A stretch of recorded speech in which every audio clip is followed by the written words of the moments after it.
Good afternoon, and welcome to the Brain and Behavior Research Foundation's Meet the Scientists monthly webinar series. I'm Dr. Jeff Borenstein, President and CEO of the Foundation, and your host for today's webinar. Today, Dr. Dolores Malaspina will present Losing Touch with Reality, Searching for the Seeds of Psychosis. The Brain and Behavior Research Foundation is committed to alleviating the suffering caused by mental illness by awarding grants that will lead to advances and breakthroughs in scientific research. The Foundation is the largest private funder of mental health research grants. Since 1987, the Foundation has awarded more than $379 million to fund more than 5,500 grants to over 4,500 scientists around the world. 100% of all donor contributions for research are invested in our grants to scientists who are working to find breakthroughs in disorders such as addiction, ADHD, anxiety, autism, bipolar disorder, borderline personality disorder, depression, OCD, PTSD, and schizophrenia. I'm delighted to introduce Dr. Dolores Malaspina. Dr. Malaspina will be moving to the Icahn School of Medicine at Mount Sinai in New York very shortly and will serve as Professor of Psychiatry and Neuroscience and Director of the Critical Connections and Psychosis program. Dr. Malaspina is also a four-time Foundation grantee, including 2 young investigator grants, 1 independent grant, and 1 distinguished investigator grant. Today's webinar will begin with Dr. Malaspina's presentation. This will be followed by a question and answer period. To submit your questions, please use the Questions tab on the control panel on your screen. Feel free to submit your questions throughout the presentation. I'll present as many of them as time allows at the end of the presentation. And now, I'm pleased to introduce Dr. Dolores Malaspina. Dolores, the floor is yours. Thank you so much, Dr. Borenstein. It is my delight to be able to speak today, to reach out through this webinar to our attendees. My talk is Losing Touch with Reality, Searching for the Seeds of Psychosis. Now, 1 in 4 adults has a mental disorder. These are commonly depression and anxiety and several other conditions that can often be treated to the resolution of all symptoms. But I am speaking about a particular type of mental dysfunction, about losing touch with reality, which we call psychosis. We could estimate that psychosis over the lifetime may affect 1 in 30 people. It's frequent enough that most of you will be touched by it in some way, and perhaps that has been the case already. Now, there are symptoms of psychosis. They can be so subtle that someone might be able to perform in many ways, or so severe that they predominate every moment of someone's life. The first symptom I'll describe is disorganized speech or behavior. Someone's language may not make sense. They may be illogical. You may struggle to try to understand what they're saying and perhaps fill in some of the blanks. But we call this a loose association. That is evidence of a thought disorder. As well, behavior can be very disorganized. People may wear every single layer of clothing they have, or only go someplace carrying each of their possessions. They may have a frozen posture or agitated pacing or punching the air. So we see this disorganization in speech or behavior. Another symptom of psychosis is hallucinations. Hallucinations is the hearing of voices or other sensory stimuli, more rarely visual or olfactory hallucinations, that the person cannot tell from reality. These hallucinations can be voices talking, they can be commands, they can be voices arguing. They can be very distressing. The third symptom is delusions. Now, delusions are fixed ideas that are not a part of reality. Someone will come to a conclusion with very little information, and these are not subject to counterexamples. For example, someone may have a paranoid delusion and believe they're being persecuted by the government or demons. A delusion can be grandiose, that someone has special powers or gifts or is God. There can be delusions of poverty, that one is penniless no matter what the bank account might say, or somatic delusions in which someone is convinced that their body is abnormal in some way. So who has psychosis? Where might we see that? Well, everyone diagnosed with schizophrenia or schizoaffective disorder experiences psychosis, but it's also common in people with bipolar disorder. Up to 1 in 4 people with bipolar disorder will develop psychotic symptoms. We also see psychosis, as I've described, commonly in depression, in substance abuse, in some cases with post-traumatic stress disorder and autism, and quite commonly at the other extreme of life, about 1/3 of people with dementia will develop psychotic symptoms. So for myself, I'm a psychiatrist, a scientist, and a friend of people with psychosis, in particular because my sister has a psychotic illness. Like many people who are directly or indirectly affected by the mental suffering of psychosis, I found the condition was compelling in addition to being frightening. I had directed my life interests toward trying to find explanations that might lead to preventions and cures for a number of behavioral disorders, but particularly for psychosis, which is the most enigmatic of the psychiatric diseases. Now, I will go back to Emil Kraepelin as I try to describe our history of the understanding of the seeds of psychosis.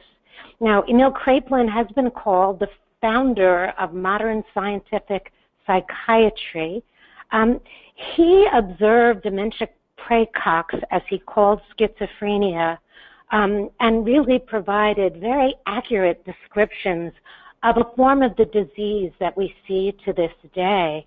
He described a form of schizophrenia that began in early adulthood, usually after an unremarkable childhood, and presented as a deteriorating course.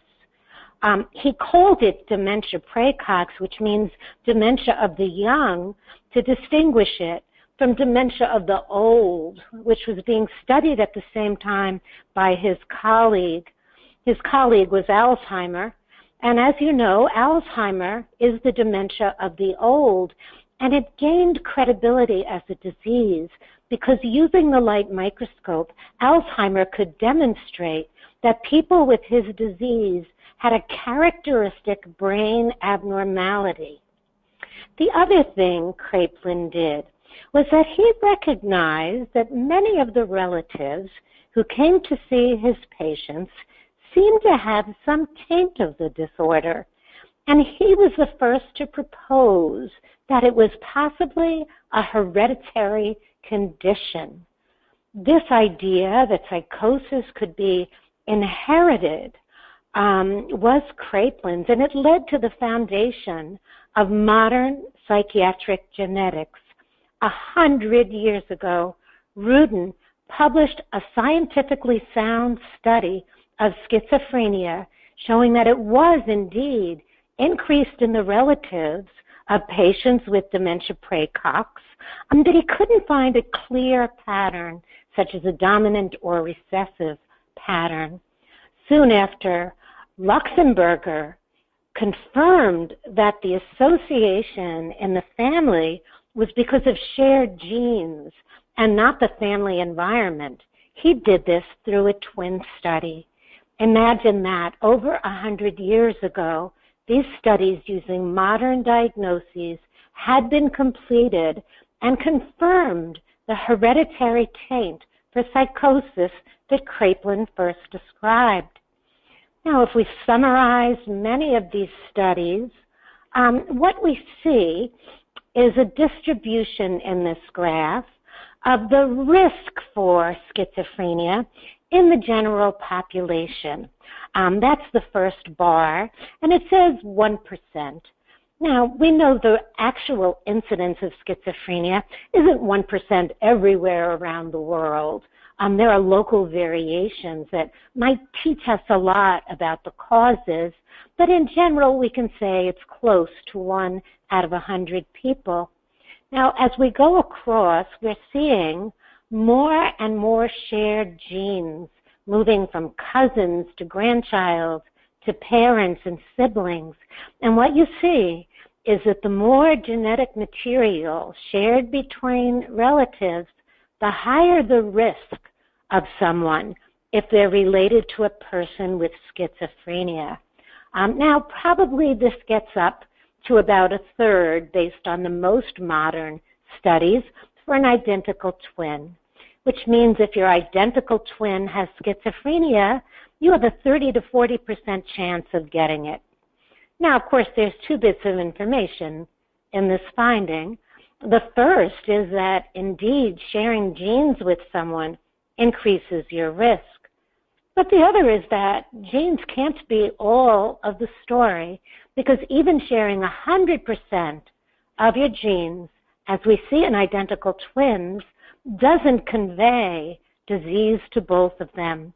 It's even more likely that the identical twin will not develop schizophrenia than that they will. This information is probably very well known to you. I'm sure at least half of you have seen this slide or some version of it. If not, let me be the first, because this is an important demonstration about the evidence supporting a genetic factor.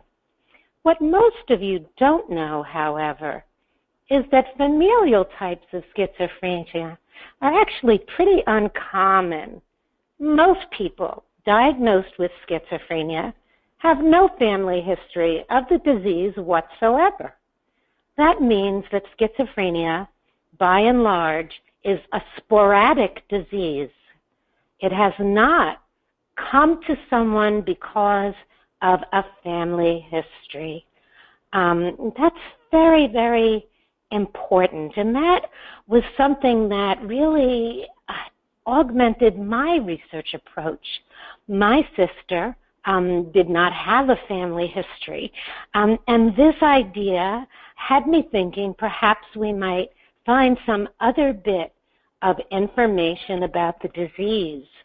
Now, I would say that despite all of the evidence I've just told you that schizophrenia can run in families, the idea that most cases had no family history unfortunately collided with several other historical facts in the middle of the last century. That was the idea, in the absence of finding clear brain abnormalities, which Kraepelin had failed at and subsequent ones had, and based on the tragic finding that the Holocaust was started with the murder of all psychiatric patients, it came to be believed, particularly in the United States, that schizophrenia was a social disorder. It was attributed, certainly between the 40s to the 70s, and still to this day, in some cases, to bad parenting. Now, that astonishing fact was what met me as a young adult dealing with my sister's schizophrenia.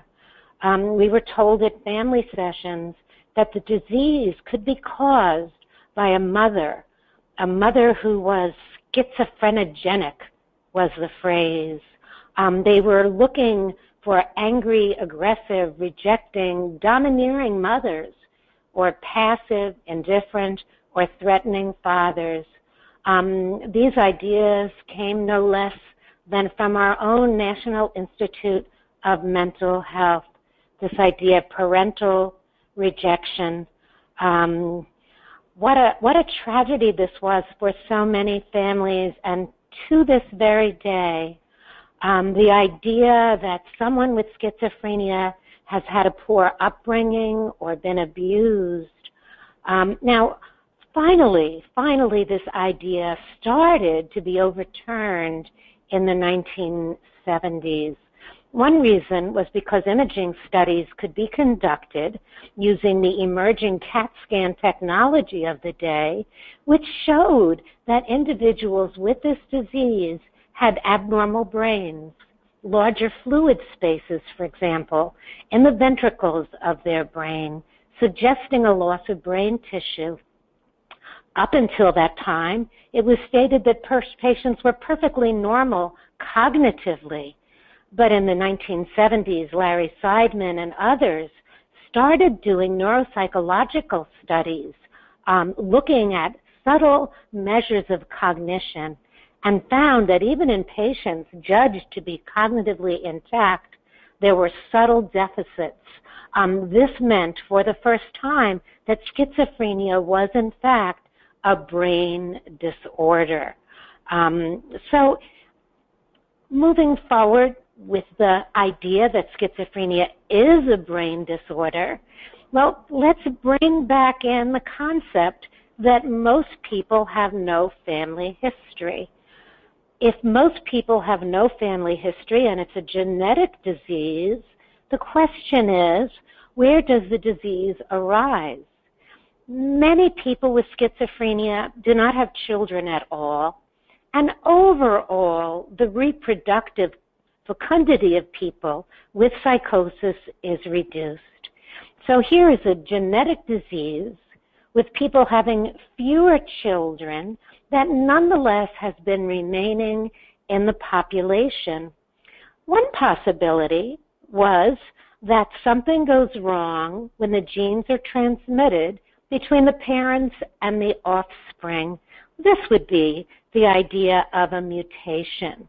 A mutation would be a change in the fidelity of copying the genetic material.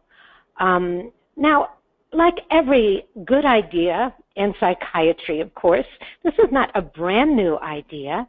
People studying family histories and genograms in Scandinavian countries, for example, a scientist named Book, in the 1950s, observed that very frequently there appeared to be no family history of psychosis when a case would suddenly appear and thereafter be transmitted in the family. And they had thought maybe a mutation occurred. But at the time it was thought mutations would be very, very rare events, and this idea was discarded. But let's think more deeply about this idea of mutation. Now, I've shown you a little bit of a double-stranded DNA here, dividing. This is a 1 minute or less genetic lesson. So we have our two strands here of genetic data, the DNA, and they're both being generated from a single parent strand. And when cells divide, we have to, with very high fidelity, pass the genetic information on exactly. So we have ways, including enzymes, that check and repair and monitor these processes. Now, sometimes as we age and our cells divide many, many times, there can be a mistake. And those mistakes that impact the way a gene will function can sometimes cause us to have a tumor or a cancer. It is in this process in our somatic or body cells that the copying of DNA, if imperfect, can give rise to a disease. Our interest, though, is not longitudinal studying of the skin to see when those age spots appear. Our interest is what about between the generations? So let's think about the differences in humans between the male and the female parent. In human females, all of the precursors of eggs are generated in her fetal life, and then they wait in the ovaries and are slowly released over time, but kept quiescent until each ovulatory cycle when one develops. By contrast, the male germline is exceedingly busy.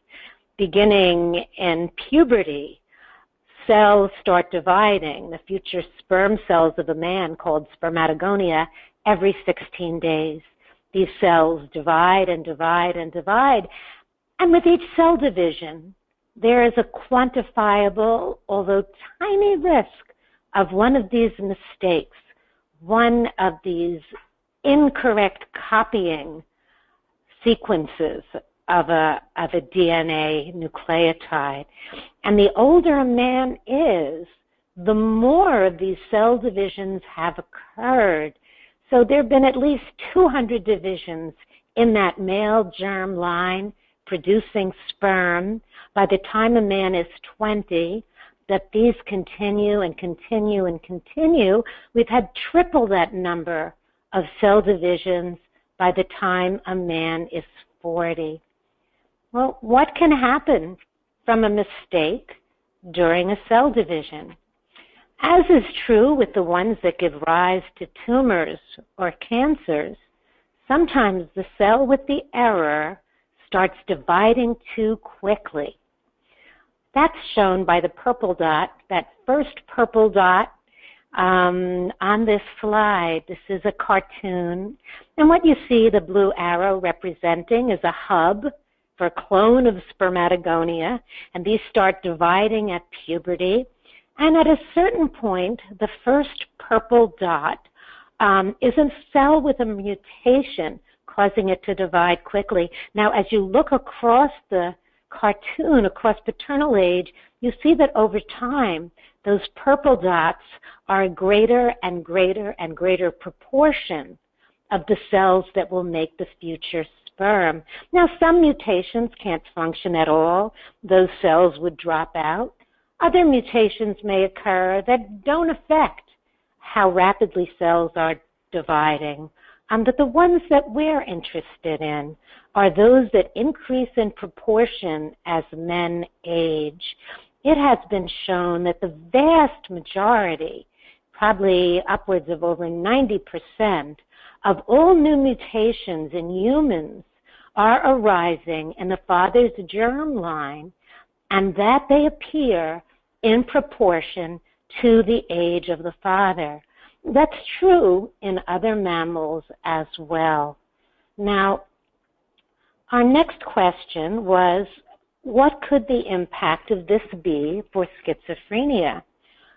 We went on to do a study, an epidemiological study, of everyone born in Jerusalem from 1964 to 76. And in that study, we linked data on the health of mothers that was initially collected by the Israeli ministry in planning for the health of its population. With Ministry of the Health personnel, we linked that information on those births to the psychiatric case registry. And then, taking into account other factors like social status, birth complications, ethnicity, we looked to see if the age of the father was predicting schizophrenia. And this was the first paper that was published that looked at advancing paternal age every 5 years by every 5 years and the risk of the disease. And what it showed is called a dose effect. You see that for 20 to 24, which we used as the comparison, we have a blue line representing the risk to children, to offspring, based on father's age, and then we compare that to successively older fathers, and we see this dose effect suggesting that the older the father, the greater the risk for schizophrenia. Now, this has been replicated in over a dozen studies since that time, consistently showing in controlled analyses that the age of the father is a substantially important risk factor for schizophrenia. When this study was published, the editor, asking us not to alarm people, suggested that we also do a calculation for the proportion of the disease in the population that could be attributed to the father's age. And the editor was astonished, as were we, that it was 26% of all the cases in the Jerusalem cohort could be attributed, at least in part, to the age of the father. Now, how do we go forward with that to sort out the puzzle? I would say that the next steps could only have been accomplished with the support of the Brain and Behavior Foundation. These ideas that father's age could be a main source of psychosis in the population were fairly novel ideas. It took a lot of pilot studies to be able to get federal funding to pursue this work, and I dare say that no one would have taken a chance on this if Brain and Behavior Foundation had not funded 3 earlier studies that supported this possibility. After finding that father's age was a big risk factor, the next question is, how can we use that association to direct clinical care?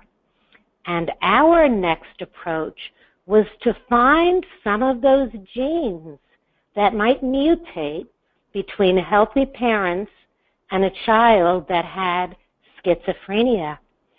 So to do that, we recruited from our birth cohort in Israel cases that had schizophrenia with living parents who were willing to participate. And I should mention that these cases were only recruited from hospital settings. We can never go from a registry directly to an individual. But going to the different hospitals in Jerusalem, we recruited in cases who themselves had schizophrenia and had consenting parents. And what we did was to get genetic samples and clinical information from mom and from dad and from the offspring who was affected with schizophrenia. So that was the way to go forward and to try to find some of these genes. What we found was very exciting, and we've published in the last few years our finding in this smaller sample of a set of brand new mutations in these sporadic cases. Now, I would need to let you know that not every de novo mutation between parents and child results in a disease. Far from it. We all have brand new mutations occurring at every single generation, maybe a handful. Most of these mutations, though, are not encoding regions of the gene, and even so, most of them would not change the way a gene will function. In our study, we only included genes that had a mutation that would disrupt its function, and those had to be signaling genes, genes that were involved in the communication across cells. And in this sample, we found a handful of these genes. And so the next question is, what can you do with them? Where might you take that information? Our next step was to use a sample of cases recruited at Bellevue Hospital Center who all had schizophrenia or schizoaffective disorder, and to study them in enormous detail. This was a study that was funded by the American Recovery Act. It was a so-called challenge grant, or an Obama grant, that was looking for very novel ideas. And with that funding, we completely characterized this group of cases.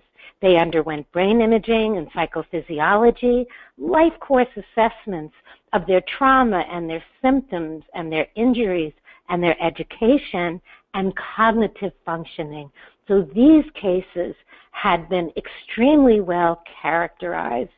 And what we found for 4 of the different genes we'd identified that had undergone a de novo mutation, we found another 4 to 5 cases with each of those mutations.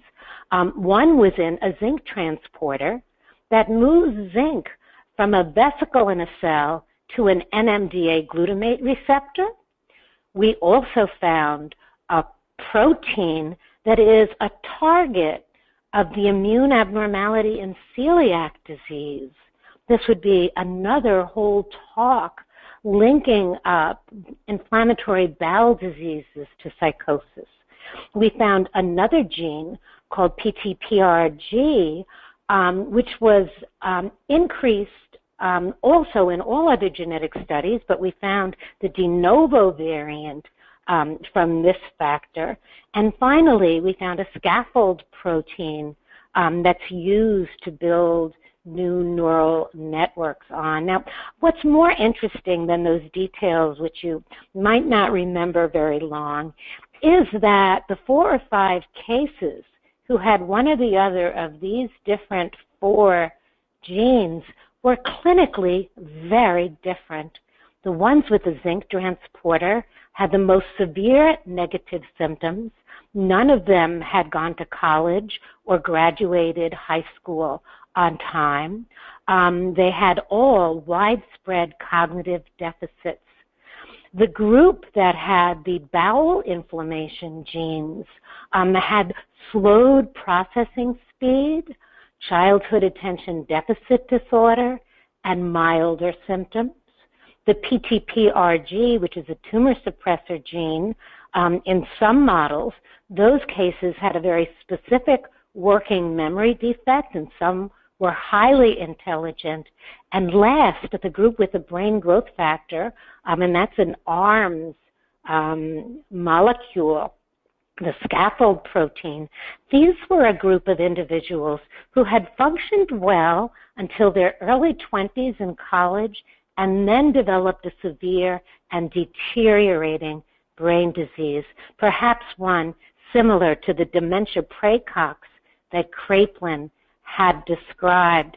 Now, that same gene, ARMS, is also associated with some forms of dementia, but presenting early in this group, it caused a poor cognitive profile in these cases, even though they'd gone to college. I show you this in more enthusiasm, perhaps, because I think this sets the stage to see how finding some influential genes might lead to some person-specific treatments. Now, I've focused on the genes, and often the genes are thought of as nature in these nature versus nurture controversy. But you know, there's another way to affect the functioning of genes, and we call that field epigenetics. And what we've learned is that genes can be expressed or silenced. In this cartoon, you see a scenario A, and that might represent a strand of DNA that's not been silenced. And you can see that the gene is expressed, and the expressed gene makes protein.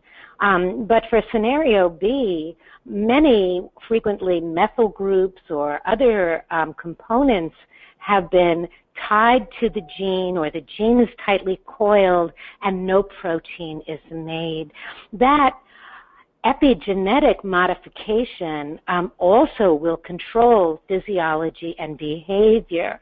Working with colleagues at Columbia in Jay Gingrich's lab, we aged cohorts of inbred mice, the fathers that is, and looked at whether or not the age of the father affected the epigenetic profile of sperm DNA, and we found that aging of the dad was also related to changes in gene expression without mutation. This kind of brings nature and nurture together somewhat. We often talk about exposures, but it's important to recognize that many exposures that are important have operated by epigenetics to change the turning on or turning off of genes. My favorite depiction is a slide I've used for a very long time. I can't even trace its origin, but someone might write me. And this shows that the environment and the gene expression might function like a font. So, you can have a text message. It has no font. It's the letters that are there. But you can put that up, and you can use word processing, and you can change the letters to look very, very different. But they're the same letters. And in an epigenetic model, the sequence of DNA is the same. The information is the same. But based on some mechanism, often an exposure in the environment, how the gene will act has been changed. So this is really important and really worth understanding with respect to schizophrenia. Maybe this is nature and nurture. There is a pendulum that swings here. I began by talking to you about how schizophrenia early on was thought to be a familial disease. And right now when I say early on, I'm thinking, circa turn of the century to the early 1900s. But then by the 1950s and 60s, it had moved to an idea that it was caused by the nurture, the poor nurture of moms. Well, we have new knowledge about nurture. It's not all a genetic ailment. There are powerful exposures that can influence the risk for developing psychosis.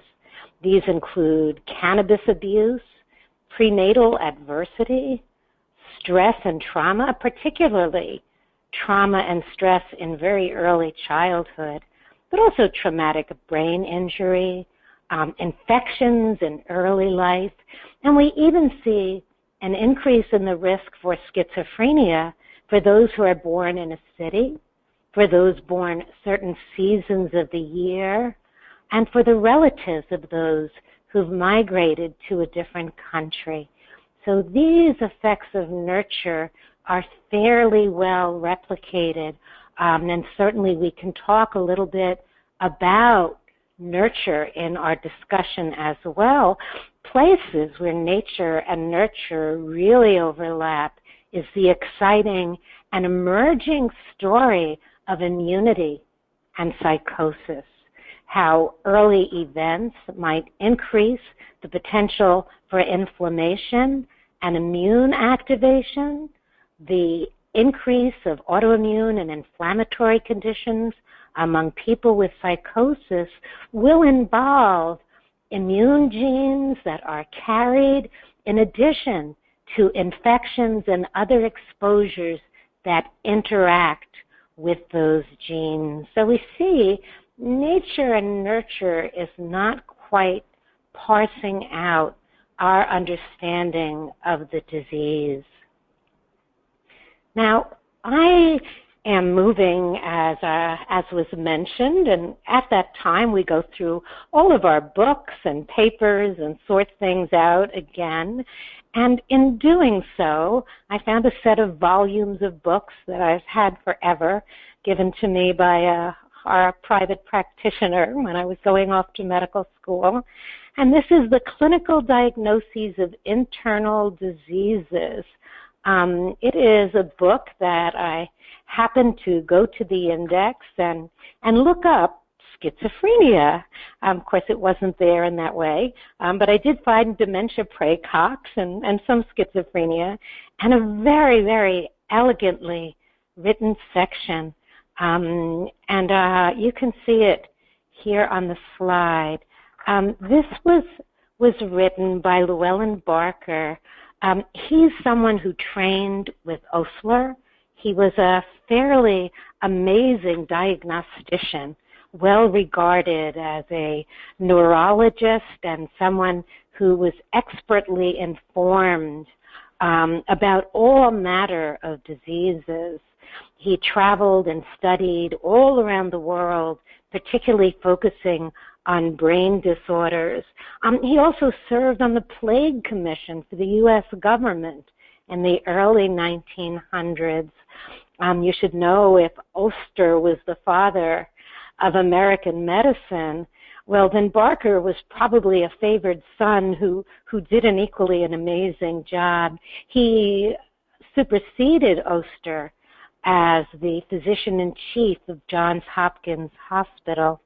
And this is directly taken from his book. Most people who go insane are the victims of bad heredity. But more than that, unable to bear the struggle of existence, and he speaks of psychic stress or infection, and he speaks of brain disorder and syphilis, or intoxication, and he lists alcohol and the drugs of his day, and says there can be little doubt that even these diseases will depend on brain structural alterations too fine for recognition by our current methods. What wisdom, what an example of all that we're still discovering in psychiatry that was hinted at by this marvelous scientist, author, and diagnostician. He really synthesized ideas from his day and those that were building at that exciting time soon after the light microscope had been introduced, but also combined with this ability to get history and to weave the diagnostic picture together. You know, there are some more ancient historical pendulums about the origin of psychosis. Sadly, if you go to the Renaissance, we've got a time of demons and sinners and witchcraft and punishment from God. We certainly have the witch burnings, which are considered often to have been people suffering from psychosis. But we also have this medical approach that dates back to the most ancient of times, where health conditions are seen to be an imbalance of different body humors. And those are traced to diet, to the environment, to one's physical activities, and an interaction with their age. This is described by Hippocrates, but more ancient Greek and Roman and Egyptian writings, and those of the subcontinent. And this idea of the humors held sway right up until the 19th century. Maybe it's relevant again as we learn the importance of these activities with respect to health. Then I also was drawn to the idea of black bile and the importance of bile for these psychoses as someone who just received a new NIMH grant to study the microbiome. I realize how far back I really need to go to see the underpinnings of those who contemplated these ideas. These ideas of diet and environment and activity and age, they resonate with our ideas of inflammation as well. Now, has psychosis always been a part of humanity? Certainly there are very impressive descriptions of individuals that resemble, as much as we can see, someone who might have a severe psychotic illness in the present. Those writings include ancient Greek and Roman and Chinese depictions. But there is other evidence that psychosis began expanding in the Middle Ages quite a bit. And asylums started being built for the first time. It was intriguing to read that in the Middle Ages, the community was responsible for the care of the insane. But there seems to be another larger, even more recent epidemic.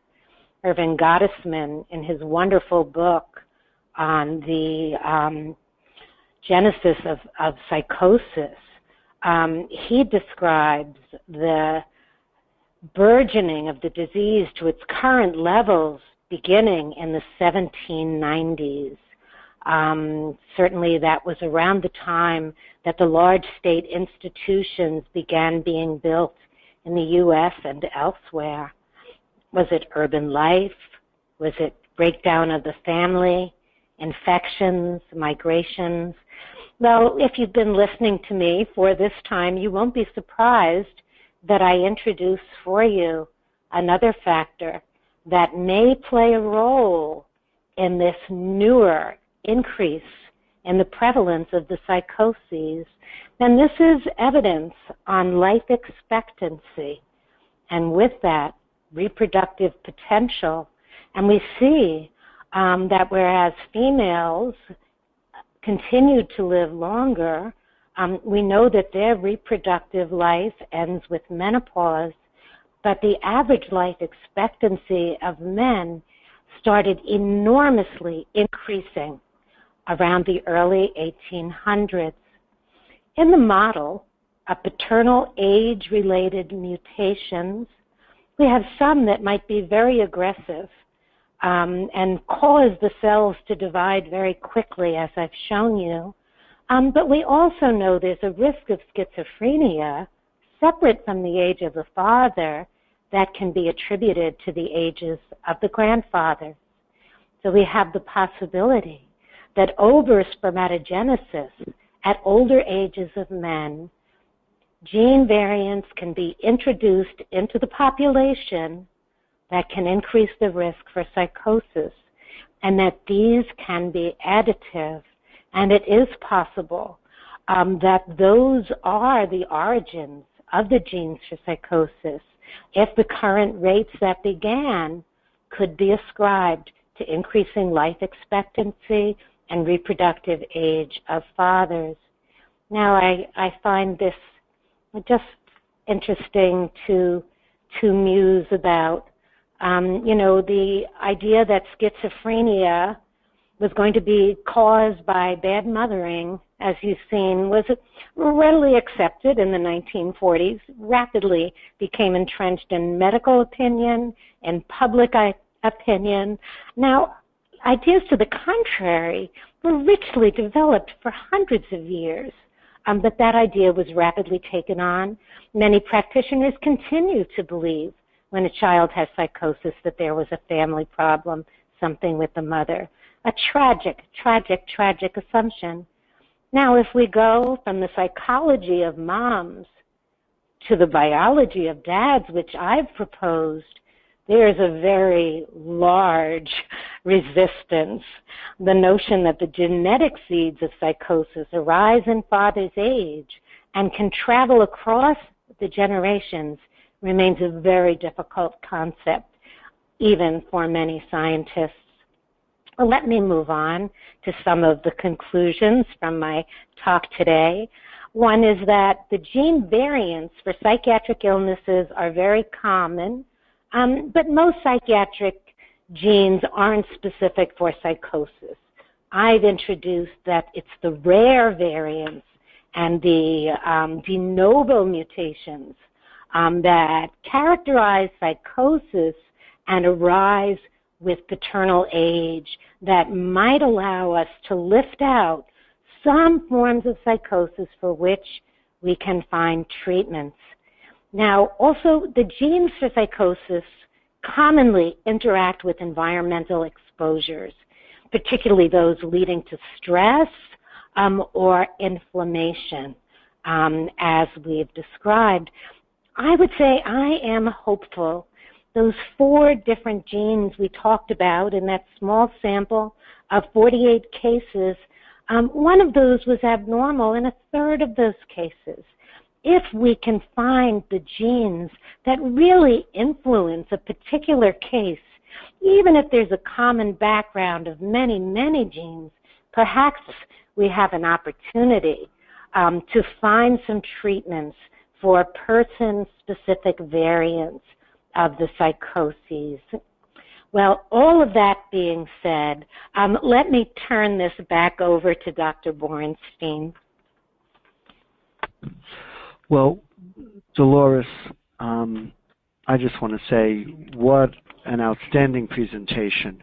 You took very complicated issues and were able to explain it in a way that a lay audience can grasp, and I know that you're good at doing that. I've heard you speak many times before. So thank you for doing that, and thank you for the work that you've done over the years and continue to do. I want to ask you a little bit. I know that in addition to the research you do, you also are an extraordinary clinician and have helped many, many people clinically. What advice do you give to people early on when they are beginning, let's say, a teenager, early 20s, early symptoms of psychosis? What do you say to the young person and to the parents? What should they do? Well, I think the first is to overcome the idea that nothing is wrong or that someone will outgrow it. I know that was an issue when my sister developed psychosis. There's a great desire of the family to just see it as a little blip that will go away. That so rarely happens that if there is frank psychosis, it's important to begin the psychoeducation. When I say frank psychosis, I'm distinguishing the people who have clear psychotic symptoms from those that we call at risk, because many people appear to be at risk for developing psychosis based on withdrawal or changing behavior. And for those people, we find that keeping hope alive is very important. Cognitive behavioral therapies, treatments for depression and anxiety can be very, very helpful. But when there is clear psychosis, it's very important to begin medicines that we have to block psychotic symptoms, and those are the antipsychotics. I also am very careful in assessing if there's also a major depressive episode or components of major depression, because I think when depression is present, it needs to be treated, if therapies don't work, then with antidepressant medicines. Lifestyle is very important in early psychosis. It's intriguing the change in my own years of practice toward vitamins, toward nutrition, toward getting adequate amounts of sleep, to engage a family in behaviors that will minimize the impact of this illness on the health and outcome of their child. So I like to keep the family involved, not with confidential information, but with information that can be useful. I believe that soon we will have person-specific cures, but until then, I think I believe that some set of cases will be related to inflammation or diet or nutrition. And for the beginning of that work, I at least start people on a good regimen of a healthy life. I think all very, very good advice. And while we wait for further science that could be person-specific, the general lifestyle guidance is helpful for people.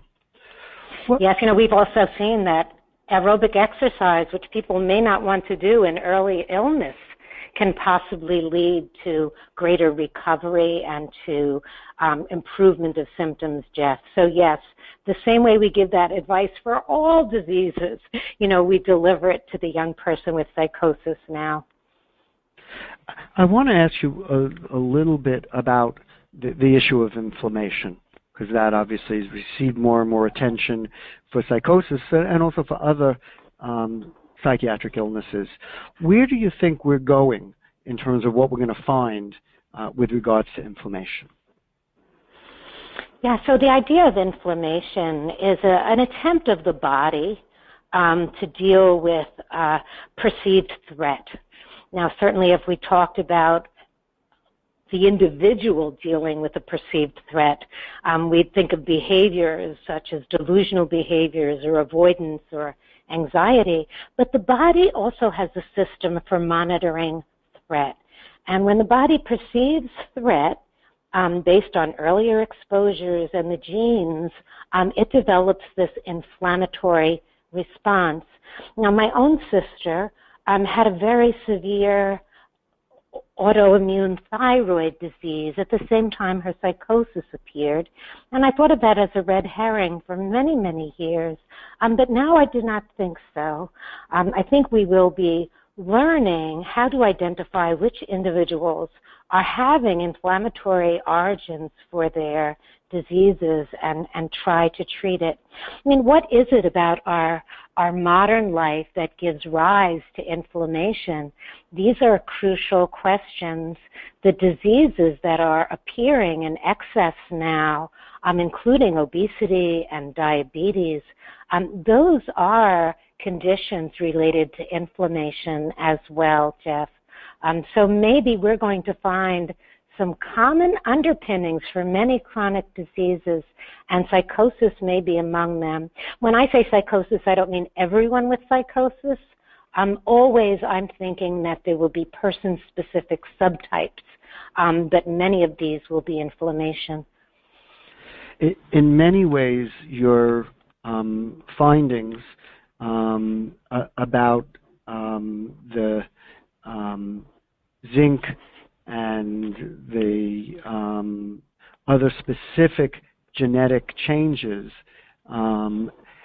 fit in with what for many years we've all known, which is that schizophrenia, what we call schizophrenia, isn't one illness, that really there's a number of conditions that bring about a set of symptoms, and it's more than one specific illness. I'd like you to say a little bit more about that. Well, thank you for saying that. Even among our scientific colleagues, it's such a desire to see everyone as having the same disorder.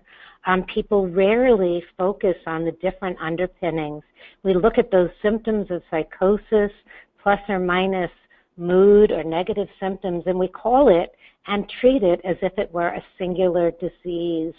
Now, Bloiler, right after Kraepelin, he said schizophrenia is a group of disorders, and I am hoping that we can get our focus back to the heterogeneity, that we can understand that each person may have almost a unique type that can be grouped with some others for the best treatments, but we can't say one size fits all.